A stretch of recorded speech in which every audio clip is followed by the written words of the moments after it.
This podcast is brought to you by the Deluxe Edition Network. To find more great shows on our network, head over to theden.show.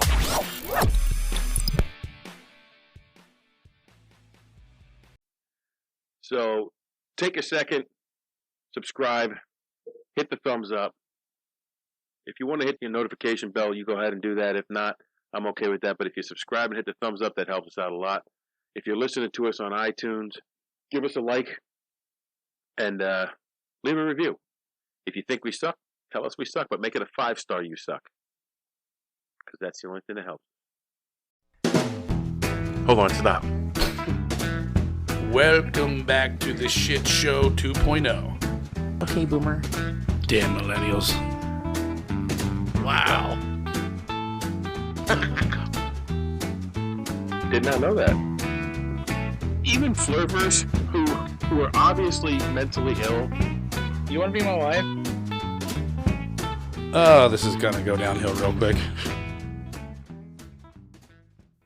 What is going on? And welcome to Take on the World. And it has been a frickin' minute, bro. Yeah, dog. Today it is just me, Mike D, and Yours truly, Johnny the Wang Low. Wang Low Johnny. We are fresh back from Colorado, elk hunting. Had a great time, bro. Yeah. Beautiful. I'm gonna throw some pictures up while we're going through here, and we did a little cut out there while we were driving up to our campsite, getting ready to elk hunt. Even though I didn't get a shot at anything. Mike, did you get a shot at anything? I did not, but your father did. My dad did.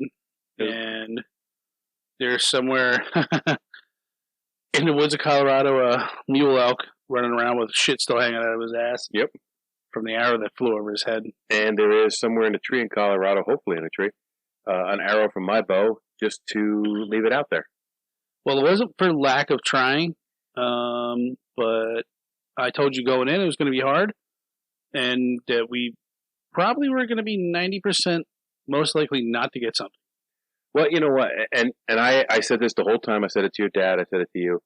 I didn't care if we got an elk. My goal when we went out was to maybe see an elk or see some wildlife out there and just experience the Rocky Mountains. And we experienced the Rocky Mountains in droves. We got rain, we got snow, we wind. got 90-degree weather, we got everything you could think of. It was beautiful. We had starry nights. We had full moon. We heard some elk. Johnny played tag with some elk with the calls, which was really cool. Your dad got a shot off at a mule deer. I saw moose in the wild. I think the whole trip is just to, for me, yes, an elk would be bonus, but it's for me seeing my family that I hardly ever get to see and just kind of hit that reset button on life. You know, it's a nice, relaxing vacation. And, well, except for if you rent a fucking car from Enterprise. Well, we part of the Enterprise rent a car. We'll talk about it. We touched on that in the spit we did out there. Yeah, but it all worked out in the end. It did, and they took care of us in the end. But that first night was pretty frustrating. I've never rented with anybody else but Enterprise. And that first night, I said I would never rent from Enterprise again, but they did take care of us. They hooked us up pretty good. I developed a wicked vaping addiction when I was out there, which I had before we went out. Yeah.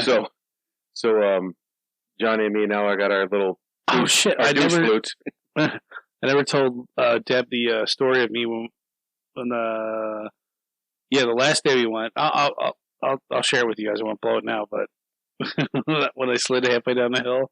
Yeah. So several things happened while we were out there that, well, first of all, today's topic. What is today's topic? Today's topic is the Denver airport conspiracies. Yeah, I got a conspiracy. So, where the fuck's all the conspiracy shit? Right. Unfortunately, when we went through the airport, the murals that everybody talks about were covered because there's construction. Yeah. Construction. Right. Yeah, construction. There's conspiracy. They didn't want us to see it. They didn't want us to talk about it on Take on the World. And that's what it was. The gargoyles were not in place because there was construction. The only thing we saw was Lucifer. And we only saw Lucifer on our last day. Coming back to the airport. Right. Was it the bus? And we didn't even get a really good look at it. No, we did. Because we were on the bus. If you were in my seat, I could see the eyes glowing. It was the middle of the day. Yeah, I could see. I was looking more towards just seeing it. I didn't really see the eyes glow. Yeah, the eyes were. I don't know what the fuck they used for them. I mean, I think LEDs. They're LEDs. Oh, were they? Yeah, we'll get to that because there's a reason for that. But the trip itself, I want to thank John and his dad for inviting me to come along because it was a trip of a lifetime. Don't forget Kat. She had to deal with us. Yeah, Kat had to deal with my us. Stinky feet. Yeah. And your snoring. And my snoring. And mine. But, to open up your home to people, especially me, who you don't know, that's a special thing. And for your dad to take the time out and take us elk hunting and really a great camping trip, honestly. Yeah. There was ups and downs with the weather, but all in all, we certainly did eat well. Yes, we did. We were gonna. Well, first off, we were just gonna. Our plans kind of changed. We were gonna go up to this one place where we had to hike in 20,000 miles. I don't know, with backpacks and everything. So not a real good place where you want to be carrying a lot of weight, like cans of beans and shit. And so we had those freeze-dried packs. And then when we got out there, I think we all just kind of realized that we're like, yeah, we don't want to hike 6 miles. We're gonna die if we do that. So why don't we just go back to our old spot opened up? Oh no, I've been doing this for I think 6 years, 5-6 years. So the spot that me and my dad would go up to was burned out from the Cameron Peak fire, and they just recently opened it, like 2 weeks before we came out there. So we're like, well, let's give it a shot. And but I'm gonna tell you right now, like, you're lucky that you saw moose there.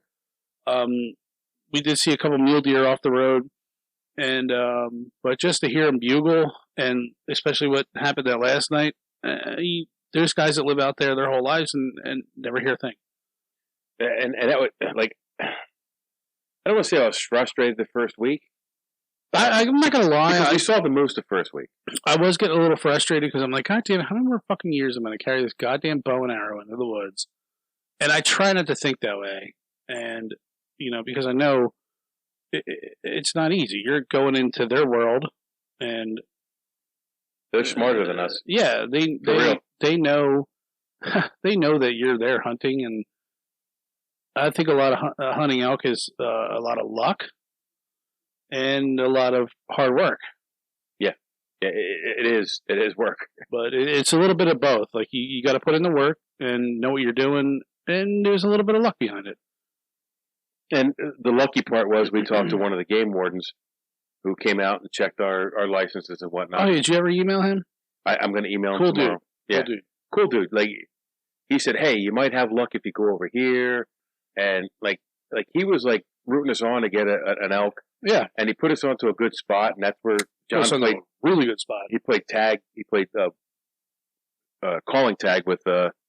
What I did was I have a it's called a bugle tube. This one that I had was called the Royal Bugle, and it literally looks like a fucking hose from a pool. Yeah, and it has a rubber band in it. That you can blow into it, and it makes the sound that a bull moose makes, or bull elk makes. And so when you make that initial sound, they'll answer back to you, and you play tag back and forth. And you're just jockeying for wind position and to get in the right spot. And I would say 9 times out of 10. They're a lot faster and more savvy and in better shape, and they will wind you which means that they will smell you and they will run away. And we learned that the last night we were out hunting, when you could hear when you would make the call, he was close. Yeah. And then he would like get this feeling that something wasn't right, and he would go back up the mountain. Yeah. And he'd be far away the second call. So within like, say 2-3 minutes, he probably was maybe a change elevation 400 or 500 feet. Yeah. In a matter of, now that would probably take us a half an hour to do that. Definitely. And, you know, you sit there and feel like you're going to throw up.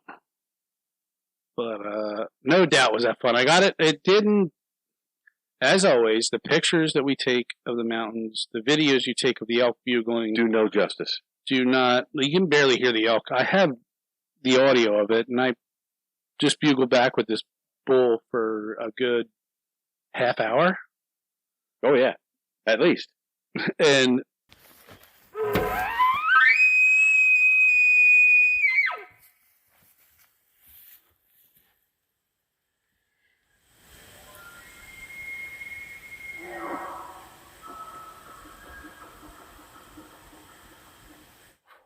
I hope that picked up. you know, I swear he was like within 200 or 300 yards of us. I think he was closer. He might have been. I went up in the woods and I was letting you call and I was going up to see if I get a shot. I couldn't see anything, but he sounded like right on top of me. What we should have done, it was, and of course, the weather was super warm out there, and I found that where we hunt, the elk don't really care for the hot weather. It's like, no. You know, they're just like us. Like, why would you run around? I don't want to run around in hot weather. But the day after it snowed. The day when after it snowed, they started making noise. Oh, yeah. And moving a lot more. And a lot lower. And they came down a little bit lower. Because, again, you don't want to be up 12,000 feet on the top of a mountain in the pure snow and wind. You have no protection, and it's miserable. Well, elk are kind of like humans. Yeah. They just want to be comfortable. They take the easiest route. They're not dumb. But I think at that point, had it been earlier, what I would have done was had somebody stay at the truck and call like I was doing. And then say, for instance, you would run up that road. That's what I should have done. Up past him. But running. Yeah, you're talking. You're probably going to put in a good 2-3 miles on that.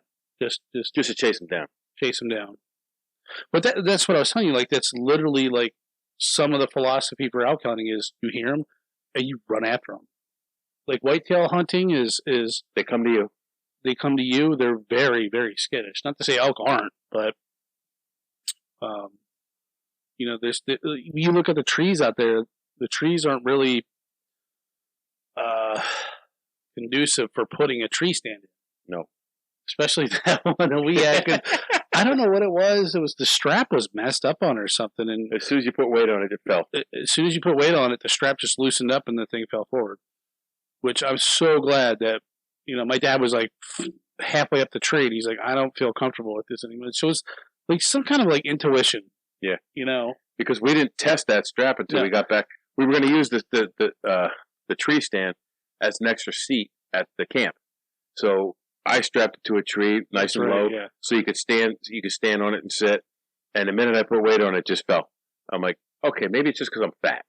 Right. And then your dad just pressed on it and it fell. Okay, your dad's not fat, so. No, he's always been small.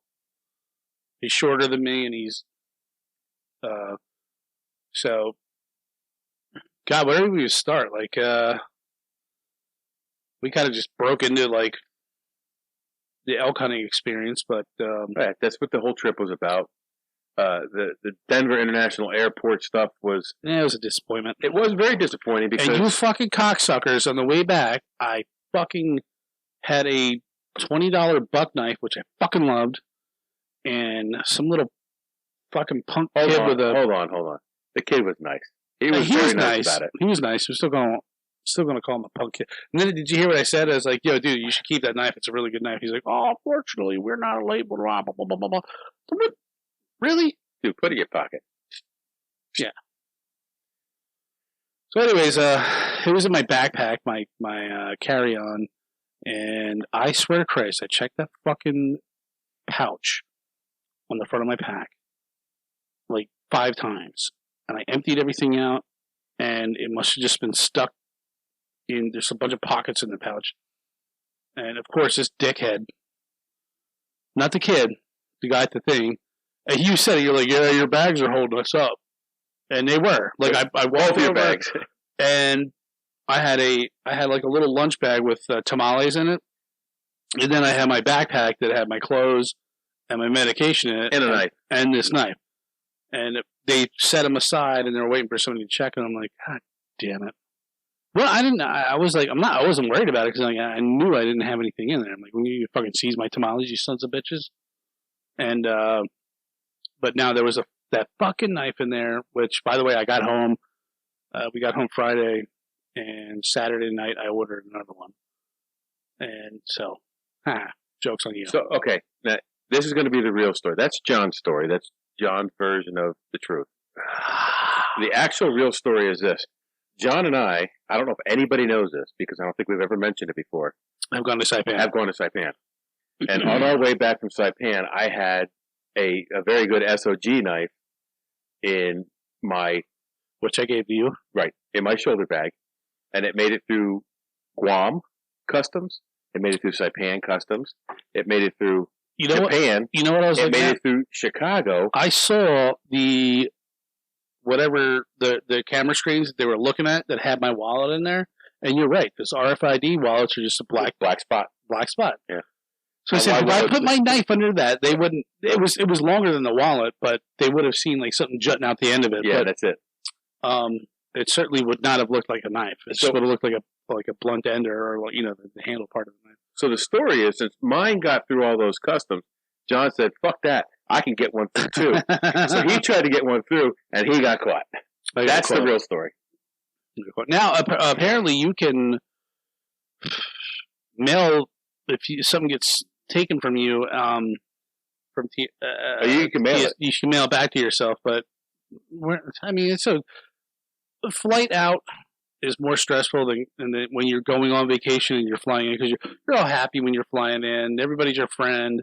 But when you're coming back home, it's like I'm pissed off. I don't want to go back home. Like, everybody annoys me. Like, fuck off.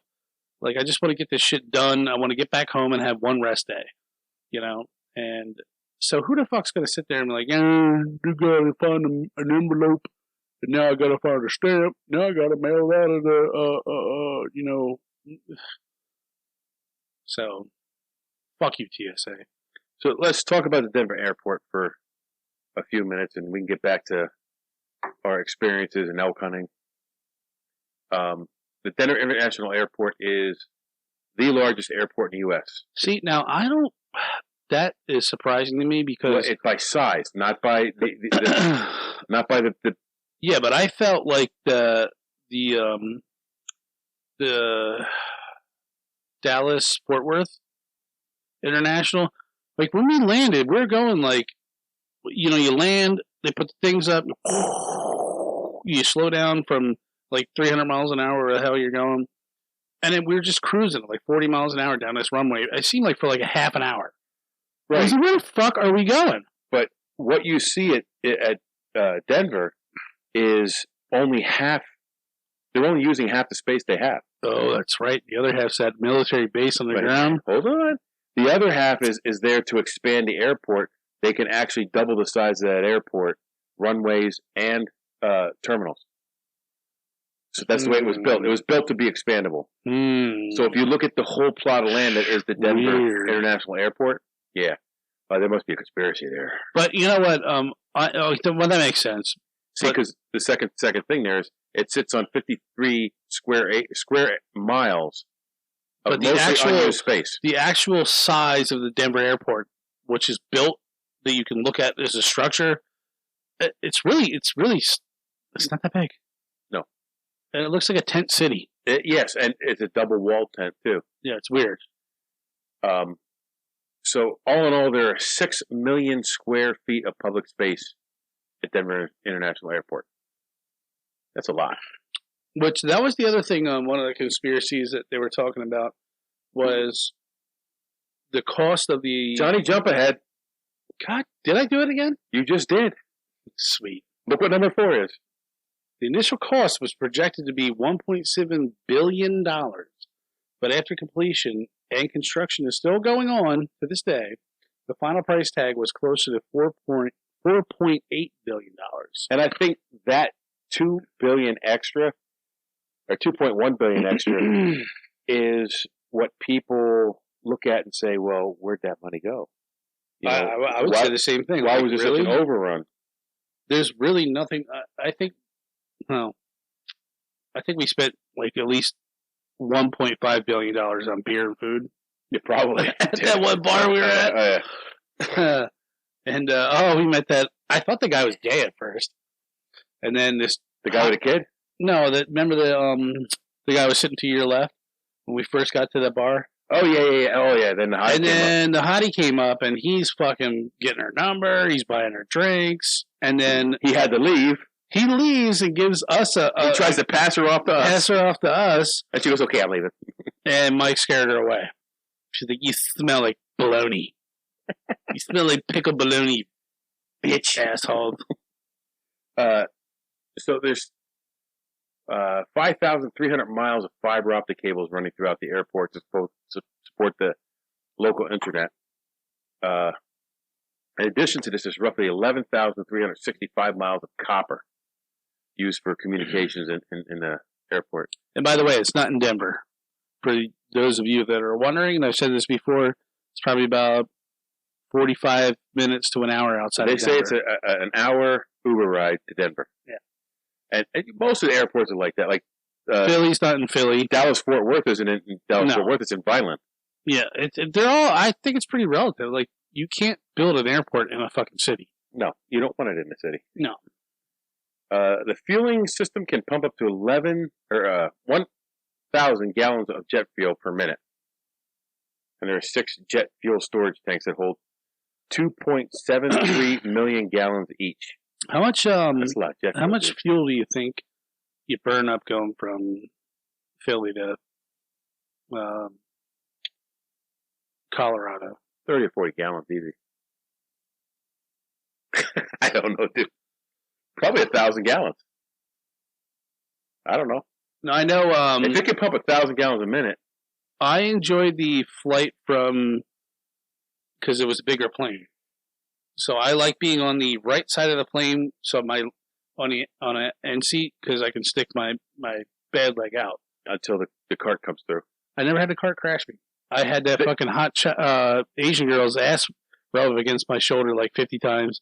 Well, I don't mind that at all. Oh, I thought at the point after they did service, I thought my shoulder was toilet paper. They rubbed their ass on me so much.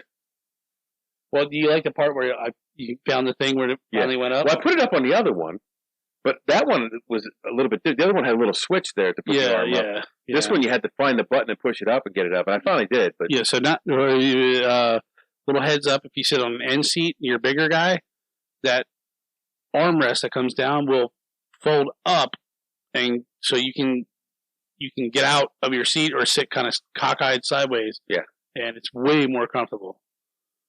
And then, oh my god, there was like 3 guys that had frickin' Popeye's chicken, and that's all I smelled. Oh, everybody! The whole flight was Popeye. Everybody who got in that fucking plane at Popeyes. Yeah, we came in. We landed, and they're like, "Well, we're like the whatever." We got to the gate with 6 minutes to spare. Yeah, and we were hungry. We didn't eat all day. I'm walking. We're coming down an elevator from the skyline, and it's like, oh my god, there's like barbecue, sausage, Popeyes. Then of course we get to Asian noodles. Yeah, we get to our terminal, and there's like 3 dudes like just chowing down on this big box of pop. What happened to McDonald's? I ate. Oh, that's right. I was in the bathroom for like an hour. Yeah. Anyways, sorry, we just came back from a We'll get there, Johnny. Jump ahead. Suck it, bitch. Yeah. But yeah, fly day coming off of vacation sucks. Yeah. I was grumpy. Yeah, I was grumpy. I got kicked off the first Enterprise bus.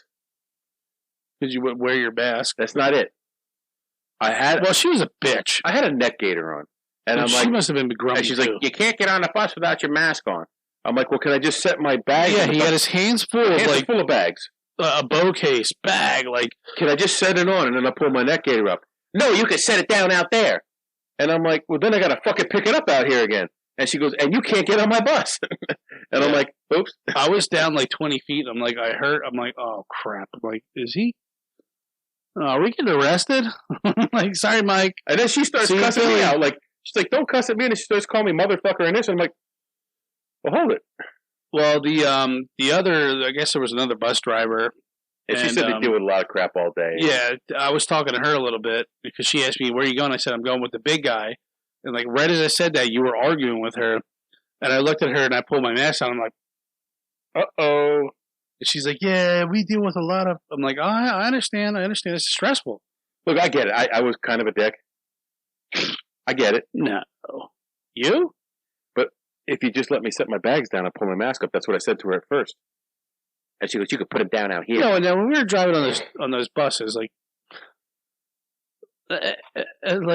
1 out of 10 people were wearing a fucking mask. Yeah, anyway. I wouldn't even give it a shit. Just say, put your fucking crap on here. Let's go. So, back to the airport. The only way to get to the there's 3 concourses, 3 terminals. The only way to get between the 3 is underground rail system, which is like that. Wrong. Remember, we got to ours. That was not via. That was at Texas. Walking. That was in Texas. Was it? Yes. No. No, that was Denver. That is wrong. You're all right because we took the Sky Bridge. We asked that guy. I said, "Will this terminal through TSA take us to United?" He goes, "Absolutely." He goes, "But this Longsbury line, American. This Longsbury line. But if you go to the bridge, if you go 5 miles that way, up 5 more stories, and then down 3, and then over 4, take the elevator sideways. Yes, and the crosswalk." And you can hit this other one, and you don't have to take the train to get to the underground train. They have bridge security, which is like a sky bridge. And he's not joking about going up and down. You come in the airport on the ground floor, you have to go... You have to go, like, down to get to, like, check your baggage, and you got to go up to get... Then you go back down again. And then it's weird. It was ridiculous, but... It's very confusing. It is what it is. And that's probably because of the Illuminati. And that's all. That's what I would say. Yeah. There's got to be some kind of connection with the up and down. Every time you go up an escalator, they probably read your mind, something like that. I'll start a new conspiracy. There are 19 miles of conveyor belt track for luggage transport vehicles, as well as an underground tunnel system for the transport of baggage and goods. This one on the shelf? I don't think it is. Really? No, that was for a tasting, but we're just going to drink it because it's been sitting here for a little bit. Times. We're sitting here for a minute. That was fantastic. That was. So I'm in turmoil right now between Left Hand and Adroit. Well, wait till you go to Rock, bro. I'm telling you, you're going to love it. If you ever finally get there. I don't think I ever will. Today was the day. Yeah, today was the day. And they closed early. Yeah, nuts. Their main terminal is called the Great Hall. It's 1.5 million square feet. Did you notice when we were there, they were building a lot of shit? Yes. Yes. A lot. Like that whole airport seemed like it was under construction. Yes.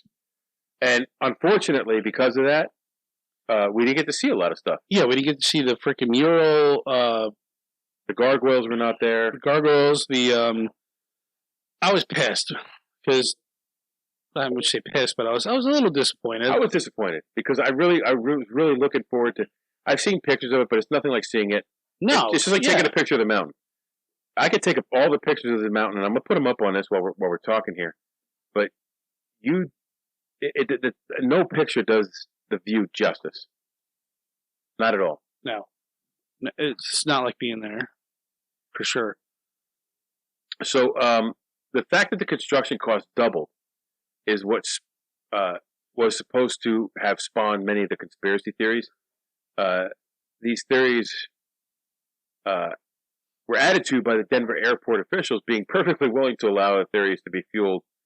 I can only assume for publicity, or if there's an air of mystery around it, it brings attention to it. And Well, now that I think about it, so when we were at Left Hand, there was that coaster that said that Colorado enjoys 300 days of sunshine per year. And I was like, I never knew that. And then talking to my dad and my stepmom, like, yeah, it really doesn't rain a lot. When it rains, but we don't get a whole lot of soaking days. And my dad was like, yeah, I kind of missed that. I like soaking rain and then, a couple of days rain. So at the Denver airport, off-site, away from the airport, where they're digging all those tunnels and everything, and they're like, oh, it's for drainage and this. Really? Like, well, you guys don't get a whole lot of rain, so what do you need all this drainage for? Or are they underground tunnels to jet you to NORAD. To NORAD. Or a NORAD-esque. Yeah. So the airport, if you watch the stuff on YouTube, the airport they kind of revel in the conspiracy theories because it brings attention to the airport. And they kind of poke fun at it a little bit. And but I'm just going to interject real quick. The airport looks cheapish, not flimsy, but like the tent. It's a fucking tent. Yeah, it's cheap looking. It is. Did you see a con tower anywhere? Yeah. All I saw was the white tents. No, there's a con tower just on the opposite side of white tents. So even though the airport is mostly making fun of its own eccentric and sometimes sinister history, there are a lot of people who take these rumors very seriously. So we're going to go through like the 5 major conspiracies that surround this airport. We'll take them on one at a time, and I've looked into them all, and you know that I'm not a big conspiracy guy. I'm a conspiracy skeptic. You got touched by that fucking demon at night. Johnny Jump Ahead. So suppose conspiracy number 1 is the airport was built by the New World Order with ties to Nazism, going so far as to say as the runway configuration resembles a swastika from overhead. And I'm going to put a picture up of this because I have looked at an aerial picture of this, and frankly, the only way you could see a swastika If you're a Nazi? Yes. If you're a Nazi and you're trying to find one, like you have to. Is that a penis or a swastika? Swastika. The entire theory seems to be a stretch. However, compounding this theory is just like the size of my dick. A stretch? It's a conspiracy theory that seems to be a stretch.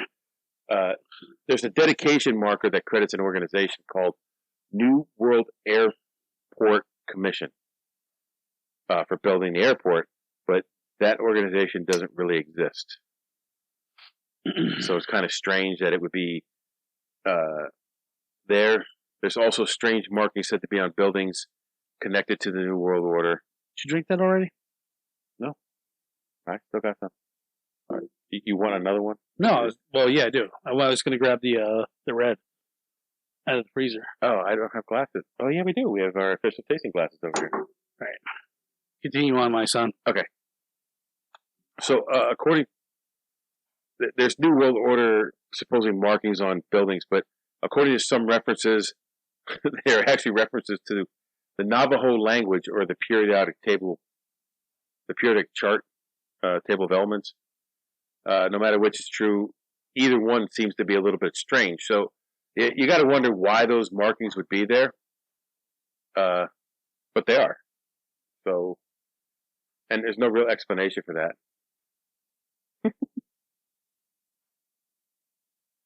So, what say you on the New World Order Nazi conspiracy, John? I think it's bullshit. I don't see any Nazi reference there at all. And in fact, I've never heard that there was a Nazi angle to this whole thing. I just take on the world official beer tasting glass. I just heard it was Just the underground base. Aside from the airport. Johnny, jump ahead. Well, you asked me what the angle was. I said the angle for this one, not for all the other ones. I don't believe in the Nazi thing. I don't see it. Okay. Now we'll move on. Other than that weird, like, I don't even say it's Nazi. It was that weird, the mural? The mural with the, a Nazi-like soldier on it? To me, it's more like a communist soldier. Yes, but in the... Well, we're going to get to that, because that's another one. Yeah. The murals and stuff. So conspiracy number 2 is Blue Mustang, or Lucifer. You want to do that one? Yeah, sure. And then we saw this. I've seen it many times. It's a 32-foot... it's fiberglass. Yes. I thought it was metal. Okay. It's a 32-foot fiberglass statue that during its construction, 2 years before it was complete, killed its artist, Luis Jimenez, after a piece of the sculpture fell and severed an artery in his leg. Oh, I thought it just squished him. No, it severed an artery and the thing bled out. Wow, that's horrible. The sculpture was then completed by his children. Some believe it is a nod to the 4 horsemen of the apocalypse. I've heard that before. You look at the statue; it's kind of creepy. Wait, I get it. It's like a Bronco, Denver Broncos. It's very creepy because it's veiny. It's anatomically correct. Does it have a big penis? It's got a big veiny penis. I haven't seen the big veiny penis on this. I didn't know that. You get all excited, man. Someone mentions a big veiny penis, and you get a big smile on your face, bro. His nostrils are definitely flared. And when we drove by it, it was the middle of the day. It was like 85 degrees. Like everything's dry and brown. Sun blaring, no clouds ahead, and the fucking eyes are like red. Now I did not see the red eyes. I saw them. You said you saw them, and I'm cool with that. I couldn't really see them from where I was sitting. No, if you were sitting where I was and I wanted to switch seats with you, but it was like a little blip. Like I saw it for maybe like 5 seconds. Right. We didn't see it very long, but I've seen it before. I've seen it at night. I've seen it during the day. I'm actually glad I got to see it because you know what? It is a creepy welcome to that airport. Yeah. It has raised eyebrows. Oh, it has raised the eyebrows of many conspiracy theorists, of course. The official stance of the Denver International Airport is that the Blue Mustang is the gateway to the West. I don't know. I don't. So now, something about the red eyes, and we talked about this when we were with your dad. Now they're made of LEDs now, but the artist Luis Jimenez, his father was a neon sign artist, and why couldn't he just make a fucking neon sign and say "Welcome to Denver"? I don't know. The eyes were a nod to his father's profession and his craft, so that's why he used the red neon. He also stated that the red eyes, according to the artist, was in honor of the wild spirit of the West. Why couldn't the statue just be like a Mexican dude, like bleeding out? Like the neon sign was the blood squirting out of his leg. Yeah, welcome to Denver. That'd be much more comforting when you go to fly out. So what the fuck is that? I've read a lot of comments on articles that were written about Lucifer, and a lot of people are like, "Why?" I'm nervous about flying to begin with. Why the fuck would I want to see that when I pull into an airport? I think now, correct me if I'm wrong. You're wrong. Did my dad say that there's a lot of they want to take the statue down? There's a lot of people who want it down. The airport has no intention of removing that statue. It draws too much attention to them. There were people who would fly to Denver just to see it.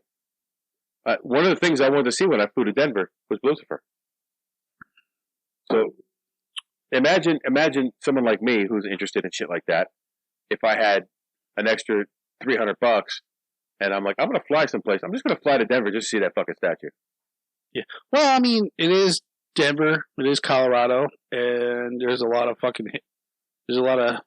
wooks out there. Yeah. And we learned a new word. Yeah, new word, wook. It's basically a crusty hippie.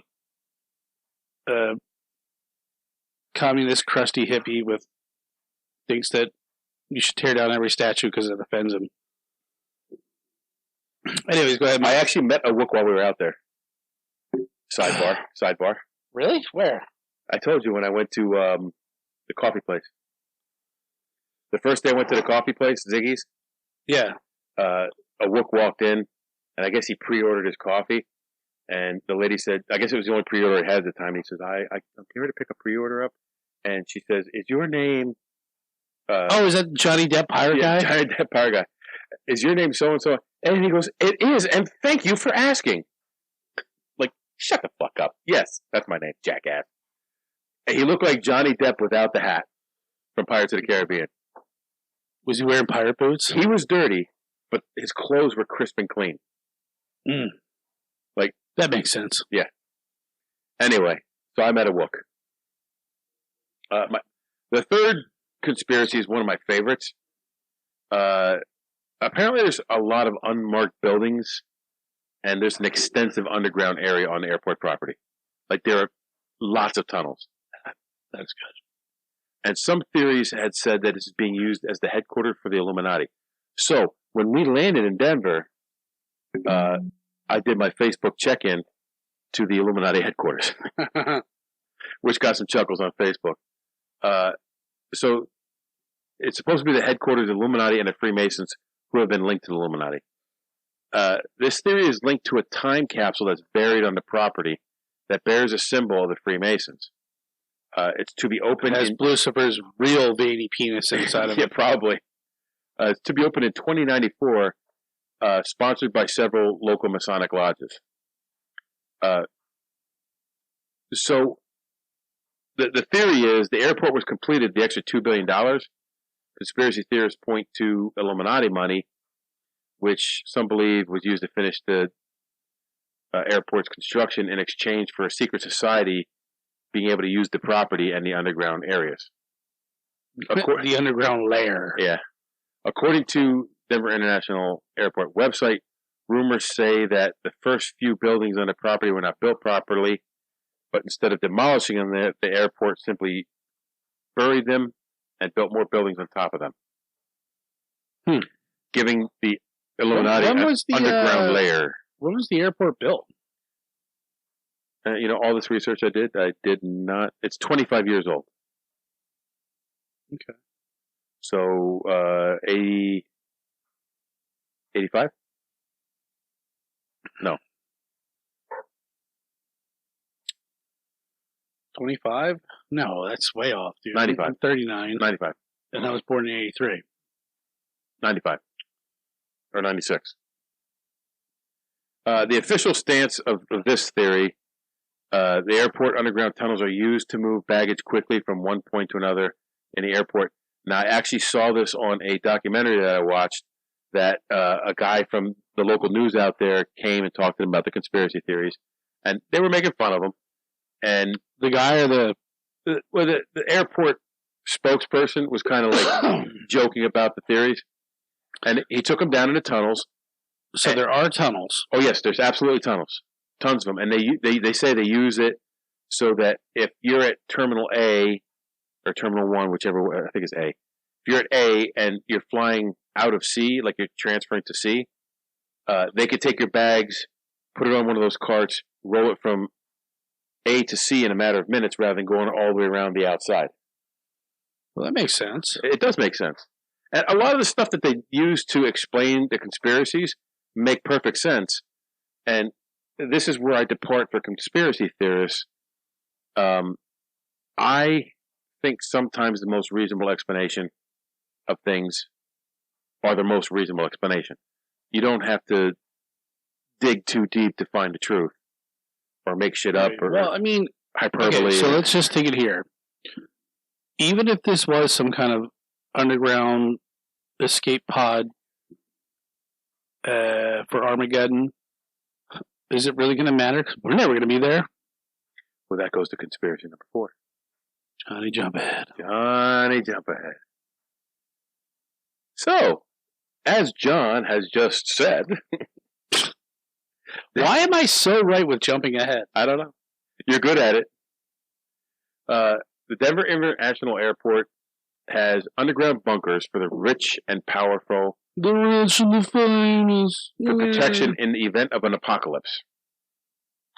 Also, the conspiracy says there are tunnels that lead directly to NORAD, which is 100 miles south of the airport in Colorado Springs. I don't believe that. Well, considering the airport's only been open for 25 years, one would think it would take much longer to construct So, like, what are you, a tunnel of that stupid fuck?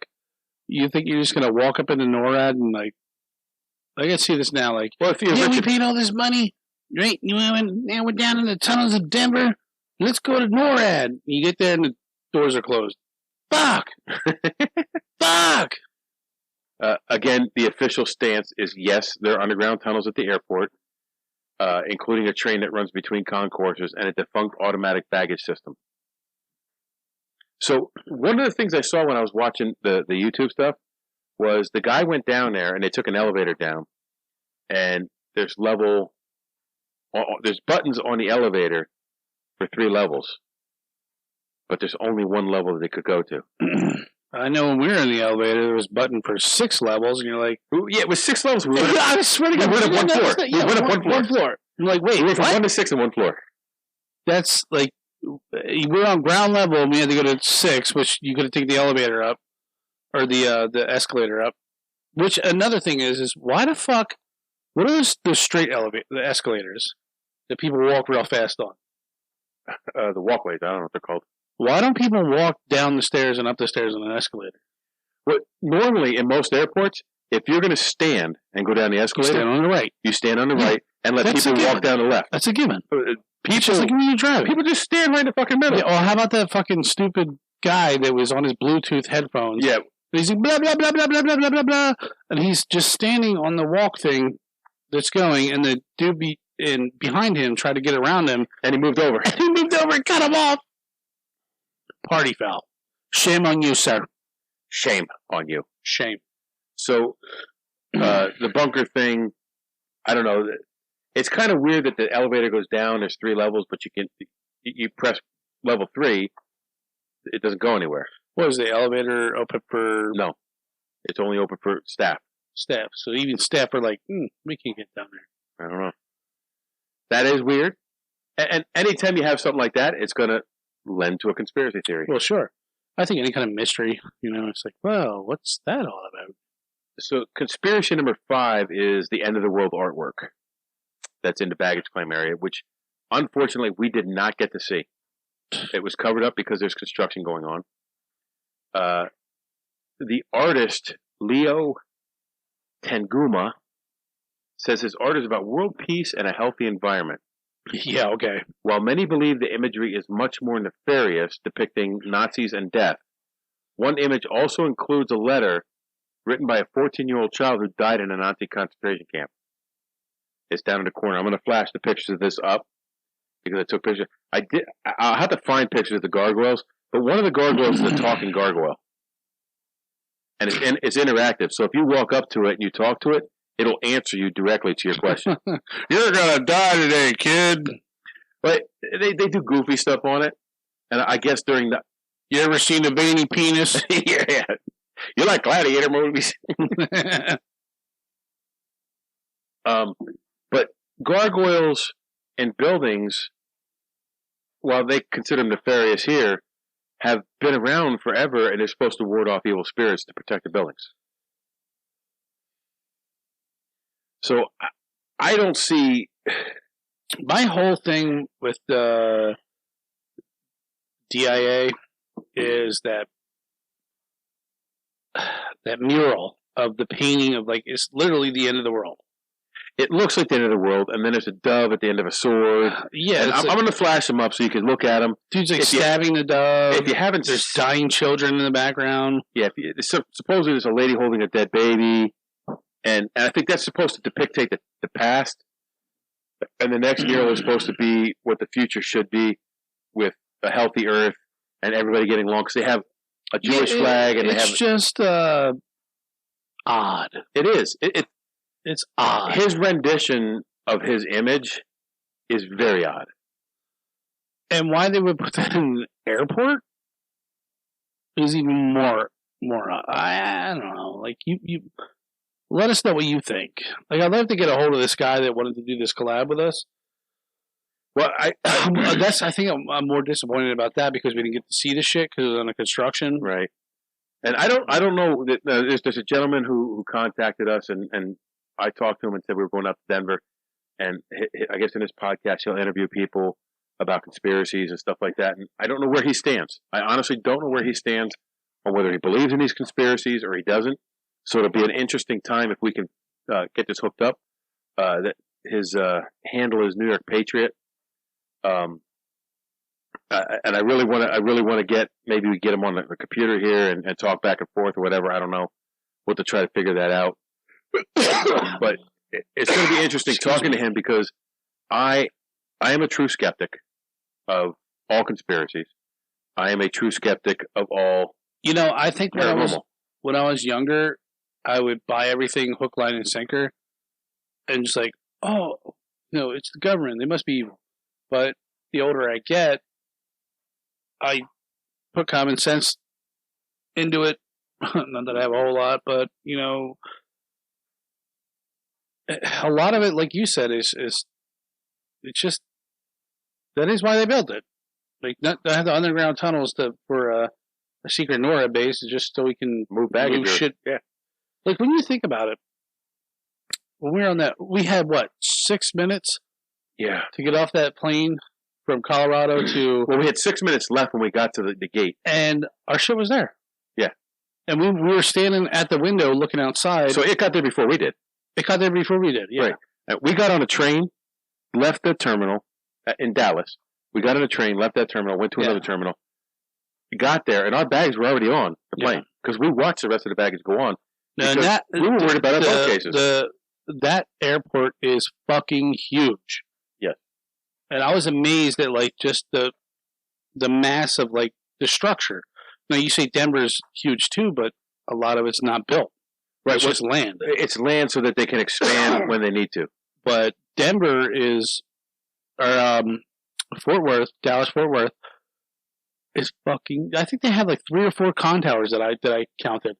Yes. And like I said, when we landed, we went like 40 miles an hour with this big fucking jet just cruising around the whole facility. And then it's a weird shape too, so it took a while to get around off the runway onto the non-movement areas. Blah blah blah. But so let me ask you, John, straight up. No. Okay. I don't believe it's a conspiracy anymore. I did. I watched that Jesse. Was it who? Jesse Ventura. Jesse Ventura. But see, you know what I hate? Do you know what I hate about his show? Do you know what I hate? His stupid pony knob. Not besides that, the fact that he bro, hold on. Cut that nasty, greasy thing off your fucking head, and act like a fucking governor. And people might take you seriously. No, the thing about that show, and I used to watch it, but they lend no truth to anything other than a conspiracy. Well, there was the one that it was about the lizard people, but he wasn't having any of that. And that was the only one. You're right. He like everything. He's like, there's a conspiracy unless you change my mind otherwise. Yeah, and that's all the evidence. That's how he jumped into it. Right. It was a legit conspiracy, changed my mind. Except for the lizard people. He went into it, this is fake, changed my mind. Right. And if you're coming from that stance, well, you're not going to see anything but conspiracy. Right. But because I'm a skeptic, I can step back and I can look and I can see why people would think some of these things. I think a lot of times, like, people want to think that. They want to have that conspiracy. They want, that end of the world. There's a secret base here because it's cool. Like, it's like science fiction, Like, who wouldn't want to believe that? Because they have the power to do it. Yeah. And it just makes for a better story. Yeah, I agree. Other than, well, no, we just have tunnels so we can move shit faster from one end to the other. As opposed to, well, there's a secret base down here. A veiny alien that looks like a big cock. And the Illuminati has their meetings here. Yeah. Like, what makes for a better story? So, on a different topic, I was offered a job while we were there with the Illuminati. Just so you know. I'm not supposed to talk about it. Painting veiny dicks? Yeah, I'm painting veiny dicks. Get paid $300,000 a year. So I'll be moving to Colorado shortly. So no, I don't buy any of these theories. Now I could see it. I could see that. Okay, would it make sense? Like you said, when we did the Montauk Monster Project, when they had the weaponized disease, or they're looking at diseases, and they're like, how can we modify this thing to make it go almost full blown pandemic, so we can study it, so it doesn't become a pandemic. And then you were like, well, it doesn't make sense that they would not use that. They would not research the weaponized part of that. Yeah, it only makes so sense. If you kind of follow my fucked up thinking, like, if you have this big old airport with all this shit, like, why would you not consider how could we use this in a time of, crisis? I agree. Those tunnels probably have another use in mind for them. Right. Like, you do anything. Like, you want something like a multi-tool-esque, like, it just goes back to anything we do in life. Like, a lot of people want something to not just one job, they want it to perform multiple jobs. Yes. You kind of follow me? I'm with you. It's like a one-off tool in the kitchen. Who wants a one-off tool in the kitchen? Right. When it's just going to sit in your drawer until you use it again. So if I mean, who's to say? You'd be dumb, I think, to build a big old airport, spend all this money, and be like, how could we not use this thing strategically? If the Russians bombed us, Chinese bombed us, or whatever, and then we go underground and we can scoop from here. So I agree. I don't see conspiracy here. I see people trying to believe something that is not actually there. But that artwork is so fucking weird. It is weird. One of the things I wanted to mention with Lucifer, now, Louis Veiny Cock. Louis Jimenez and the Veiny Cock. That's my next YouTube handle. He died. Louis Jimenez and the Veiny Cock. He died while he was building this thing. His two children completed it 2 years. They spent 2 years completing it in honor of their father. So and nothing happened to them. No, like how? I just thought it was nice that his kids stepped up. I need to know more about this. Veiny Cock. Yeah. So what the fuck? So it's fiberglass for one. So if the thing's huge, so if it was made out of metal, it'd be 20 times heavier. But fiberglass is still heavy. It's fiberglass, probably with some kind of aluminum or metal frame in it. How did it fall over and slice his leg over? Okay, that's what I want to know. When they were putting a piece, did the Veiny Cock like rip a hole in his leg? So when they were hoisting the Veiny Cock into place, when they were hoisting one piece into place, something happened. It broke and it fell down on him and crushed his leg. And when it crushed his leg, it severed the artery and he bled out internally. Bled out. It didn't say internally or externally. Okay. Wow, that's just it's insane. Crazy. It is crazy. Insane. So that's the Denver airport. I don't see conspiracy where other people see conspiracy. I see functional use. I'm with you. I see, because you can't sit here and tell me our government's going to be like so dumb, like, well, we're just going to spend millions of dollars on this strategic location and not have it have a alternate use. I agree. Like, if it's like building a I'm so stupid, I shouldn't be saying this. Don't put yourself down. It's just like building a house that wasn't functional for yourself. It doesn't have a kitchen in it. Right. It's like, well, you know what? Hey, if we built this small little tunnel over here, in case there's a tornado, we can run down there and hide in the tornado shelter. So, I think it does have a functional, a double use. Conspiracy theory, aliens, Illuminati, I don't know. I just, well, like the time capsule. The time capsule was put there and sponsored by 2 Masonic lodges in the Denver area. But you know Masons. I know Masons. There's Masonic lodges everywhere. That's not nefarious. Yeah. There's no nefarious purpose there. Actually, I was almost... It was more of a community social thing rather than a nefarious plot, I believe. I was asked to be in the... who are the guys that ride around in those little red carts with the hats? The Rajas. The Rajas. They needed a fat guy? So, I wasn't fat back then. But in order to be a Mason, you got to be a Raja first. I didn't know that. I didn't know if you knew that. But I was... True. Oh, you look it up. I know someone who was a Mason who was not a Raja. I thought you had to go through... That's what was told to me. You had to serve... You had to be a Raja to be in the Masons. Unless you're, I guess... You know somebody who knows somebody. I'm like, fuck it, we skip that whole part. But I was asked to be in the Rajas, and I was like, it was so weird, dude. I'm like, no. I'm not going to mention his name. You know him. And I politely declined. And I was asked multiple times. But they never asked me because I won't fit in the car. Well, I wouldn't fit in the car now. I don't think the car is a factor which keeps you in or out. Now, I've supported the Raja Shrine Circus every year when it's come to Hamburg. Well, they do a lot of shit for kids, don't they? Yeah, they do. Yeah.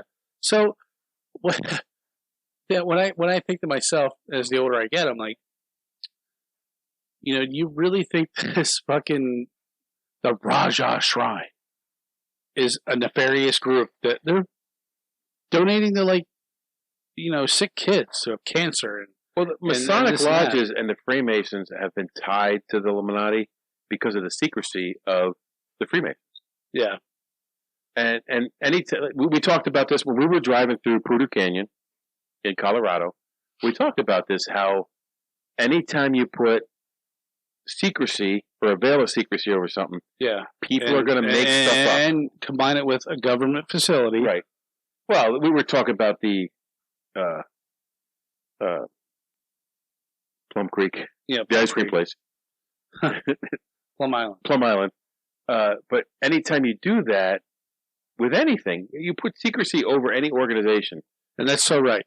Because people want to know full disclosure. What are you guys doing there? None of your fucking business is what we're doing here. And I think with government, it's even worse. And I think it's government's even worse because it's taxpayers' money. Right. And you think you have a right to know. And you may have a right to know. But some things need to be kept behind the veil. Yeah.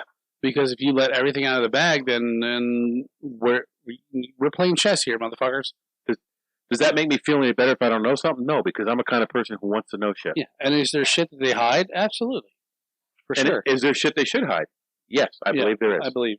I mean, we wouldn't be where we are as a country today if we showed all our hand and, hey, we have this nice new secret stealth bomber, and hey, guys, this is how we built it. Yeah. This is where it is. Here are the blueprints for everybody to look at. Here are the blueprints for everybody to look at. Check them out so our enemies can have them too. Yeah, exactly. It's just like, you ever see the, like Ford or Chrysler or Dodge or any of the car companies, when they test drive their cars, they put that the thing that over urban camouflage on it.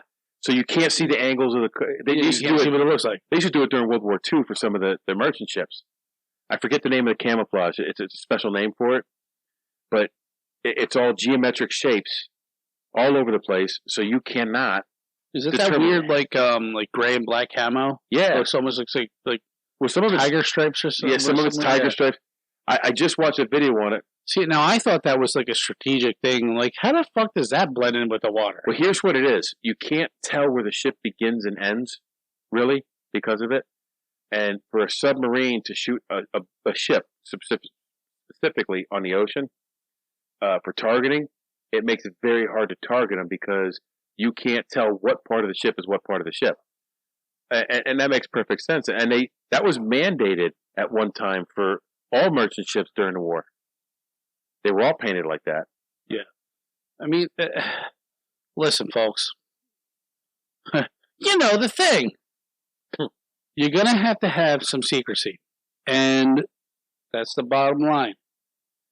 And I know it doesn't lend comfort to anybody, but it is what it is.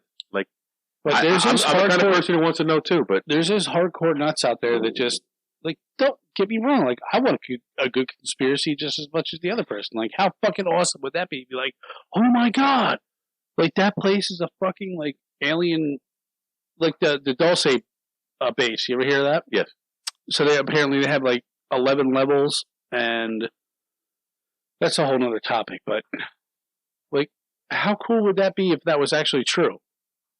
But the fact that probably most likely it's not, it might be just a secret facility where they can conduct shit where nobody bothers them. That's boring. So I think I'm going to break this up into 2 episodes. This will be one, and then we'll talk about some of the other stuff that happened while we were out there. Yeah. And another one because and I'm going to tease it a little bit. As I don't show me your nipples. I don't really believe in conspiracy theories because of many reasons. I also don't believe in the paranormal.